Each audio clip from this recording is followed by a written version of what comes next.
Hi everybody and welcome. Now I'm doing a series of short videos about microphones and each video will feature a different mic. I started the series with shotgun mics and the last time I did one I did the Rode VideoMic Pro Plus that I'm using now. This time I'm using the Rode VideoMic that I've had since 2015. Gosh, that's 10 years ago, wow. Anyway, mind you, even then it was an old model because it was released in 2004. This was the original VideoMic. So how's it going to compare to something as modern as that?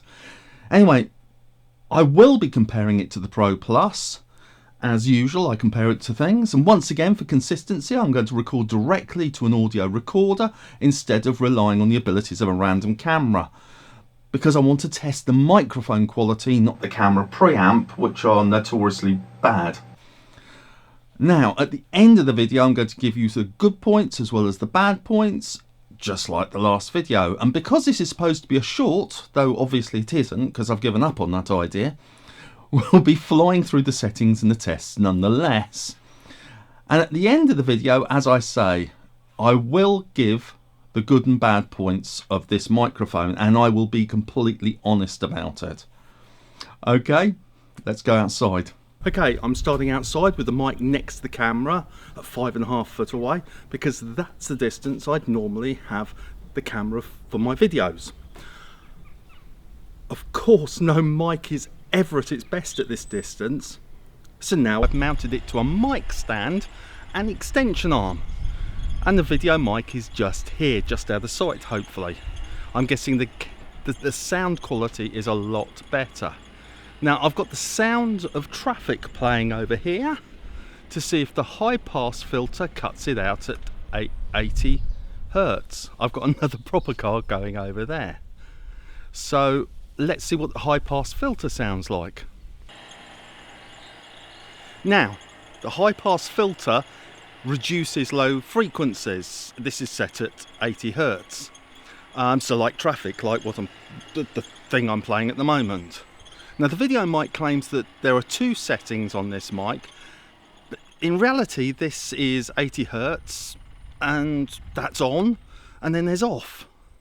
So on and off again. So hopefully it was cutting out the sound of the traffic completely. And we'll see how it sounds like.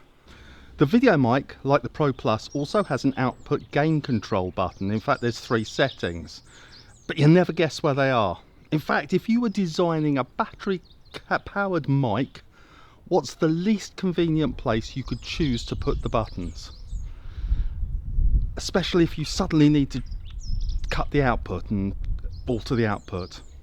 Yep, they're in here. So to change those settings, I've got to open the battery compartment, take the battery out and try and see some tiny little micro switches in there. What a stupid idea. In fact, the only way I can see them is this way. I'm not joking. I bought these as a joke and I'm going to need them. And this, just to change the setting. How ridiculous. Right, I finally changed it all. What a palaver. It's now -10, so I would imagine the mic gain is now lower and I'm now quieter. A little bit pointless at this present moment, but I'll now change it to the next setting, so see you in about half an hour. I should think it's probably be dark by then. Okay, see you in a bit.